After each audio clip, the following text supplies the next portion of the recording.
Salut les goths et bienvenue dans une nouvelle vidéo à la française. Aujourd'hui, je ne suis pas tout seul, je suis avec Louison Salut Hippo, salut Cam. et avec Cam du coup. Salut Hippo, salut Louison, salut les gosses. Et du coup, aujourd'hui, on se retrouve pour parler du premier monument de l'année, Milan-San Remo, qui a été remporté par Jasper Philipsen. Et puis, on fera une petite preview rapide sur le Tour de Catalogne. On va pouvoir commencer sans plus attendre. Donc, Milan-San Remo, qui a donc vu sacrer Jasper Philipsen devant Matthews et Pogacar. C'est un petit groupe qui s'est réglé au sprint sur l'arrivée. Qu'est-ce que vous avez pensé de ce Milan-San Remo en général? Bah écoute, moi j'ai plutôt apprécié, hein. Après, surtout la fin, on va pas se cacher à partir de la Cipressa. Mais c'est vrai que j'ai trouvé que c'était une course. Enfin, moi je trouve que Milan-San Remo, globalement, c'est assez le monument que j'aime le moins regarder habituellement. Mais cette année, j'ai vraiment apprécié notamment la finale la bataille dans le Poggio avec l'attaque de Pogacar.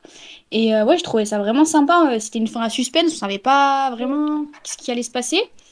Et ouais, moi j'ai bien aimé hein, avec la fin et la masterclass de la Alpecin de Gueninck avec Mathieu Van Der Poel, qui on en reparlera, je pense, mais qui a vraiment fait un travail monstre pour Philipsen. Donc ouais, moi j'ai vraiment apprécié. On a eu des belles performances, notamment de Français, on verra ça plus tard, mais ouais, moi j'ai bien aimé. Moi je te rejoins Cam, d'habitude je suis vraiment pas fan de cette course. Mais là franchement on a eu du suspense et un final plutôt pas mal. Avec du coup une arrivée au sprint, mais entre-temps on a eu des attaques, comme tu l'as dit, Tadej Pogacar dans le Poggio. On a eu aussi Pidcock qui a essayé de sortir dans le final, Mohoric qui a tenté aussi. Au final ça se regroupe et puis on a un sprint qui est serré jusqu'à la ligne. Donc ça c'est cool, et parce qu'on avait l'habitude de voir une arrivée avec quelqu'un qui attaquait en descente depuis des années, maintenant, depuis deux-trois années. C'était assez redondant, je trouvais, comme finale, et ça tue un peu le suspense. Mais là, voilà, petite arrivée au sprint, ça change, et belle victoire de Philipsen. Ouais, bah je suis totalement d'accord. Moi, pour le coup, j'aime plutôt bien son monument, je trouve, parce que je trouve qu'il est très ouvert et donc on sait pas trop qui va gagner. On a vu, du coup, pour revenir un peu sur la course, les UAE essayer de durcir la course très très rapidement pour Pogacar. On les a vus dès la Cipressa, mais mettre à fond avec les Waylands, Del Toro aussi qui a fait une très grosse montée. Malheureusement, ça n'a pas suffi. Il aura peut-être manqué un homme, c'est ce qu'on dit les UAE. Pogacar qui attaque et Pogacar qui était quand même pas loin de faire le trou parce que juste avant la descente, il attaque. Il y a personne qui le suit et puis là, il y a Van Der Poel qui décide d'aller boucher le trou. Mais Pogacar, je trouve, aurait pu gagner la course peut-être avec un peu plus de chance, entre guillemets. Je pense qu'avec un collectif plus fort, ouais, ils auraient pu gagner la course, qu'ils avaient comme objectif de monter la Cipressa en 9 minutes. Malheureusement, ils arrivent au pied, c'est pas eux qui mènent le peloton. Ils arrivent en tête de peloton qu'à partir du quart de la côte. Donc à partir de là, le record, il pouvait pas être battu.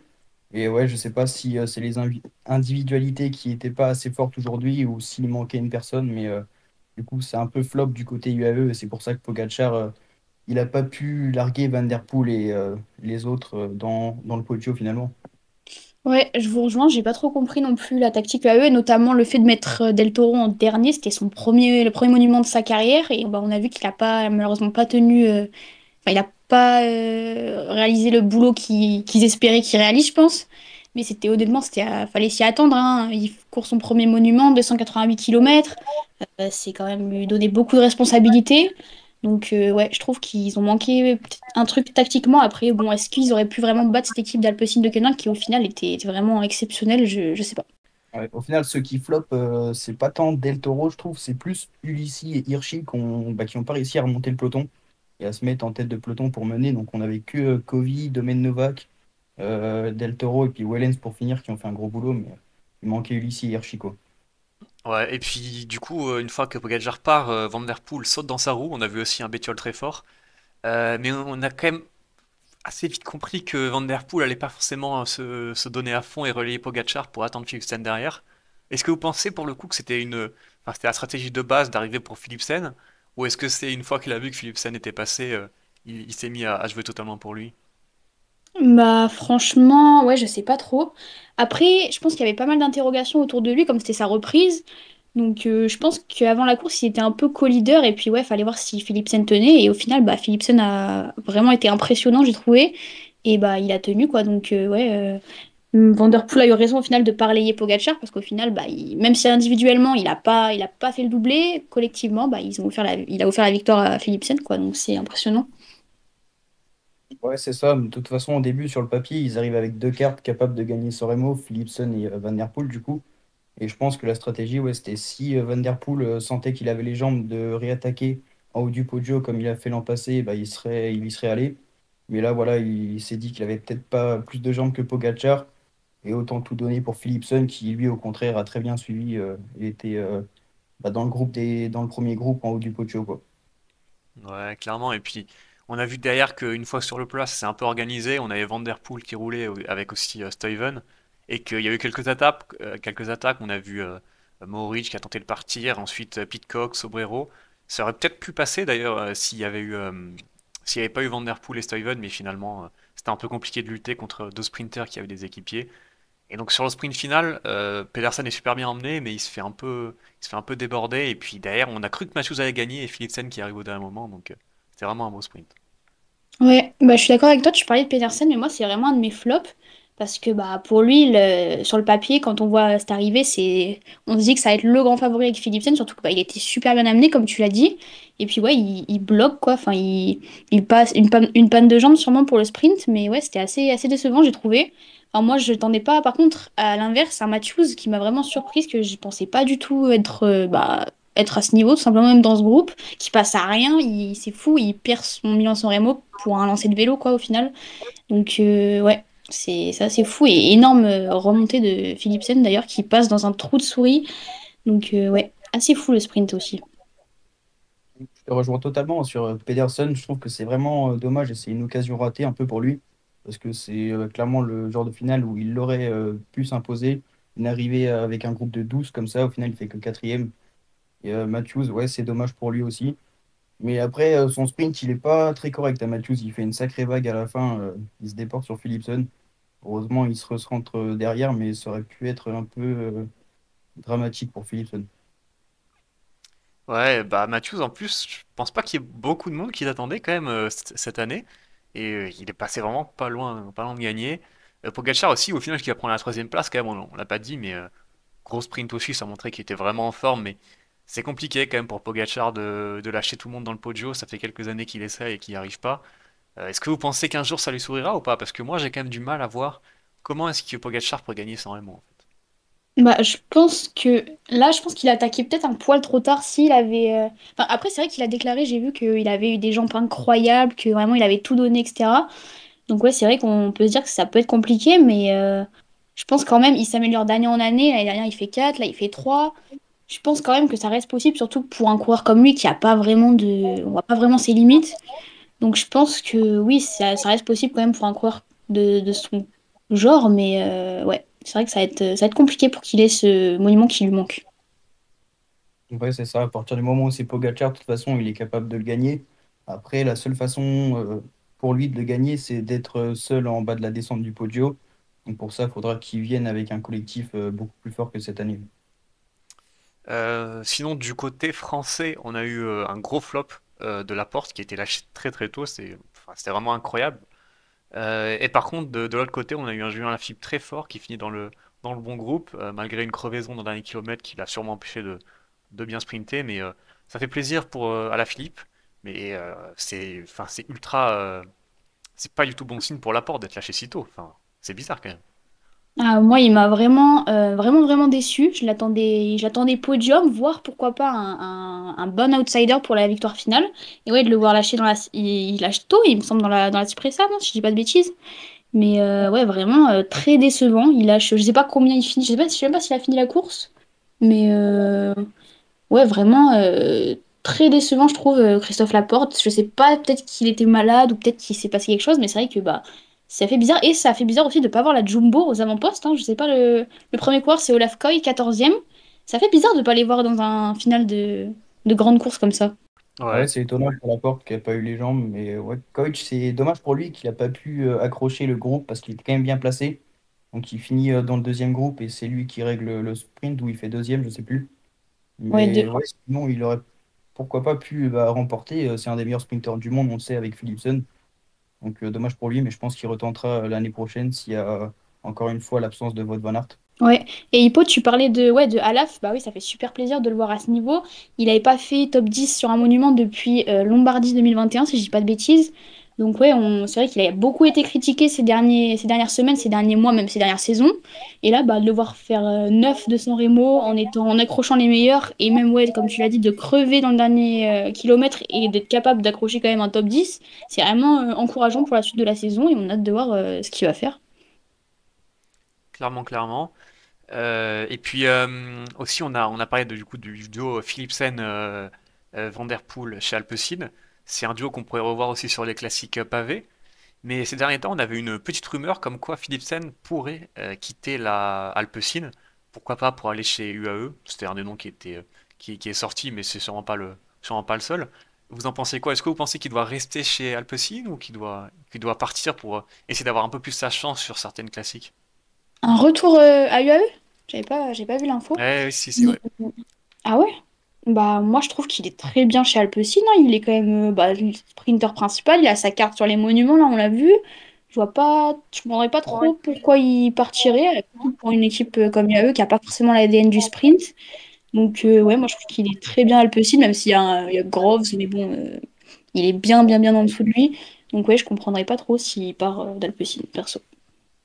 Ouais, je te rejoins carrément, Cam. Après, je pense que c'est plus une question de déficit budgétaire pour Alpecin, comme Philipsen, il commence à grimper en budget depuis son Tour de France notamment. Donc c'est peut-être ça à choisir entre Van Der Poel et Philipsen.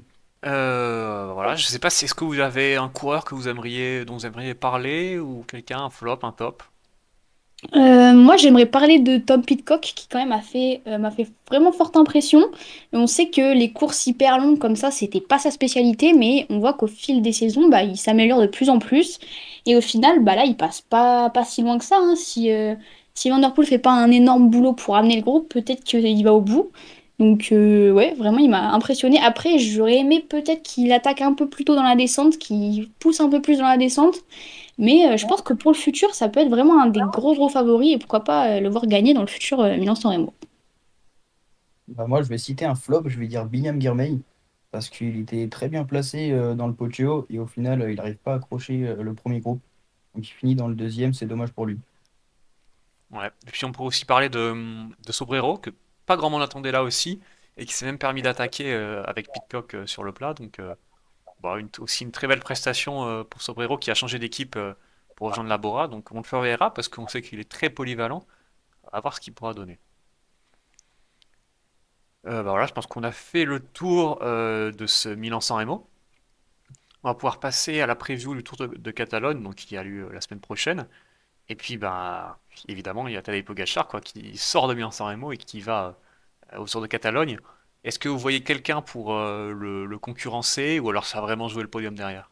Ah, honnêtement, moi, je vois pas qui pourrait battre Pogacar parce qu'on a l'absence de Vingegaard, de Roglic et de Evenepoel. En plus de ça, il y a un gros collectif avec lui, il y a Almeida et Sivakov, je crois, même Jayvan. Après, en face, on a quand même des bons outsiders comme l'équipe Movistar qui viennent avec Quintana ou Enric Mas. On a aussi Ineos avec Bernal et Thomas ou encore Visma, comme d'habitude, un bon collectif avec Luis de Brock, Kuss et Attila Valter. Sinon, je vois pas qui peut concurrencer Pogacar pour la victoire finale.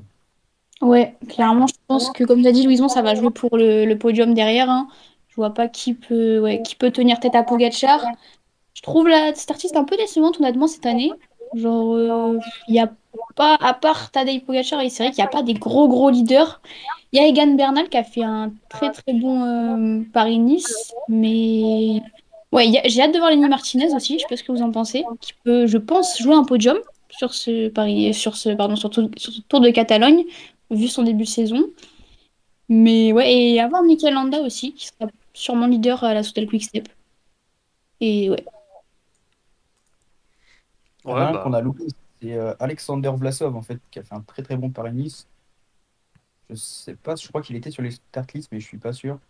Oui, Alexander Vlasov est bien présent et puis c'est sûr que ce sera un très gros mec à suivre puisque c'était le leader de la Bora sur Paris-Nice vu le niveau de Roglic. Ouais, moi je vous rejoins aussi totalement sur le fait que Pogacar sera pas battu, enfin je pense pas, sauf chute.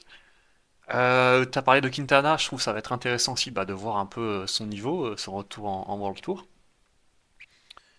Le parcours est, bah, comme chaque année, est vraiment très vallonné et donc on aura le droit aussi à des petits sprints bah, pour un peu sprinter puncher.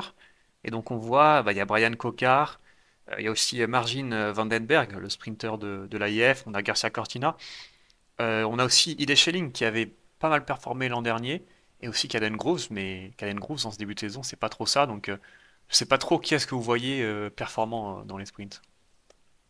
Moi, je pense que ça va être comme l'an dernier, Caden Groves qui va dominer, parce que je crois qu'il a remporté 2 victoires l'année dernière, devant Brian Coca en plus. Certes, il est pas très bon depuis ce début de saison, mais je pense que c'est surtout parce qu'on le surestime, parce qu'il a gagné des sprints sur la Vuelta ou encore sur le Tour de Catalogne, du coup. Mais en soi, face à une vraie concurrence de sprinters, il n'a jamais été au top niveau. Voilà, c'est vraiment un sprinter, à l'image de Brian Cookard, un sprinter puncher, quoi. Et du coup, je pense qu'il va être largement favori sur les sprints cette semaine. Ouais, je te rejoins complètement. Je trouve que pareil, pour côté sprint, il n'y a pas une très très grosse start list. Mais oui, je vois bien Caden Groves. À voir pourquoi pas Ethan Hayter s'il décide de se réveiller. On ne sait jamais. Il peut aller chercher une petite étape, comme il avait fait, bah, il me semble que c'est l'année dernière qu'il gagne sur. Je sais plus s'il gagne sur Catalogne ou Pays Basque. Mais ouais, aussi il y a ouais, Vandenberg. Mais c'est vrai qu'il n'y a pas, sinon, outre, il y a pas, c'est pas foufou quoi. Donc ouais, pourquoi pas voir Caden Groves enfin lancer sa saison, parce que ouais, comme tu l'as dit, jusqu'à maintenant, c'est pas incroyable quoi. Et si vous deviez faire un top 3 là, un petit prono, vous mettriez qui? Moi, je mettrais en premier Pogacar, du coup, Vlasov en deuxième, et allez, pourquoi pas Sian de Brock en troisième. Moi, je dirais Pogacar. Et c'est vrai qu'il y a Sepkus quand même, hein? À voir Sepkus. Tu penses que Uiterbroek sera leader à la place de Sepkus? Sur une semaine, je pense à voir comment ça va se dérouler, mais ouais, pourquoi pas. Ouais, c'est vrai que c'est possible. Mais du coup, moi, ouais, je mettrais comme toi, je mettrais Pogacar et Vlasov. Et en troisième position, je mettrais Simon Yates. Ouais, bah j'allais partir sur le même classement. Simon Yates. Après Simon Yates, c'est un peu l'inconnu que son niveau. Il est capable d'être un peu transparent comme il a fait au Tour de Down Under. Et au contraire, bah, être bon comme sur la Tour. Donc si c'est un Simon Yates en forme, il sera sur le podium. Si c'est un Simon Yates un peu moyen, bon, il fera top 5.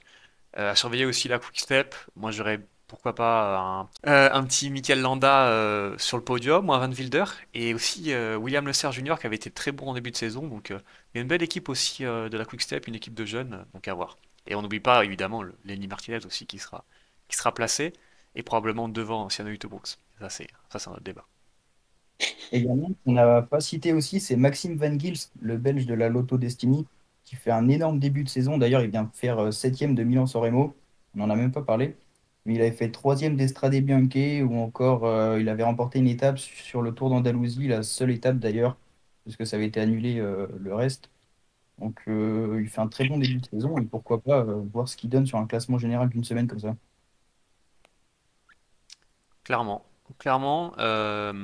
En plus, on l'a encore vu aujourd'hui très fort, comme tu as dit. Donc, ouais, il sera surveillé. Et vu le profil des étapes, euh, c'est euh, c'est un mec à suivre.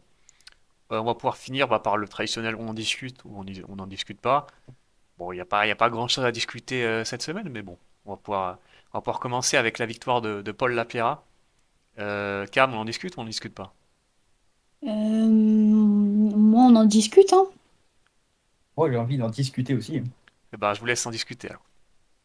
Allez, je te laisse Allez, Louison en discuter. Allez, parlons de Paul Lapéra, du coup, qui s'est imposé aujourd'hui sur la classique Loire-Atlantique, pendant que tout le monde avait les yeux rivés sur Milan-San Remo. Donc, c'est sa première victoire professionnelle à 23 ans.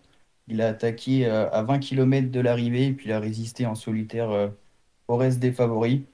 Donc, c'est amplement mérité pour lui, qui avait fait pas mal de places d'honneur sur d'autres courses, notamment deuxième d'une étape de l'UAE Tour. Et voilà, en plus de ça, il courait à domicile devant son fan club, donc c'est encore plus récompensé pour lui. Et Euh, d'ailleurs, on a une très belle image à l'arrivée. Je ne sais pas si vous avez vu la photo de l'arrivée. On voit un drapeau de son fan club qui prend les trois quarts de la photo. On en voit rarement des comme ça. Ouais, et très belle journée aussi pour AG2R, hein, puisque il y a Louis Chaleil qui a gagné avec les U19 un chrono connu chez les juniors. Ça fait plaisir. Il vient, bon, c'est une petite anecdote, mais Il est d'un club juste à côté de chez moi. Et donc, ouais, ça fait plaisir de le voir à ce niveau parce que c'est vraiment un très très bon rouleur. Et je pense que dans le futur, on en entendra parler de Louis Chalaï. Bah, clairement. La victoire aussi de Tim Merlier cette semaine sur une classique pavée. On en discute ou on en discute pas? On en discute. Louison? Allez, Cam, je te laisse. Bah oui, Tim Merlier qui a fait le triplé sur cette course dont je ne m'engagerai pas à prononcer le nom.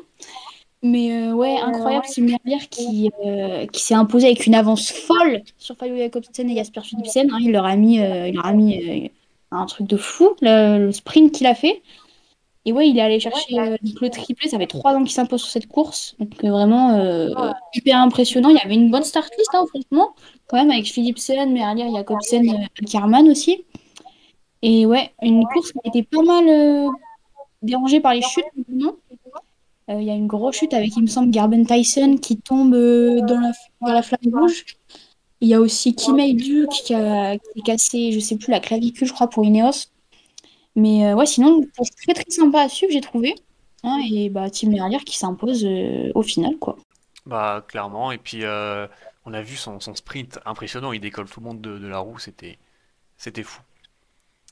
Voilà. Et donc, pour finir, bah, juste un petit mix d'informations.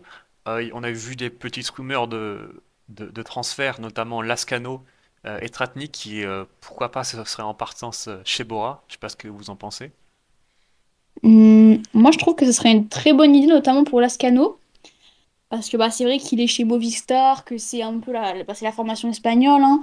Mais c'est vrai que je trouve qu'à Bora, il pourrait potentiellement, pourquoi pas, step up hein, dans une équipe comme ça, parce qu'il a quand même un très bon potentiel, il roule bien, il grimpe bien, enfin, il sait un peu tout faire. Ce coureur, il est assez jeune. Donc je trouve que ça pourrait être une très bonne idée qu'il change d'équipe, et ouais, pourquoi pas le voir step up chez Bora. Ouais, c'est ça, ça peut être très bien aussi pour Bora, qui sont pas forcément un énorme collectif sur les classiques. Et c'est un excellent classique man, Lascano, donc c'est une bonne chose pour les deux, je pense. On a appris que David Gaudu, du coup, bah, serait mis au repos après une petite blessure. Donc, on espère qu'il va bien revenir. Et puis, il y a aussi Lars van den Berg qui était tombé sur une des classiques en Ardèche et qui va être mis au repos 3 mois. Donc, on leur souhaite un bon rétablissement.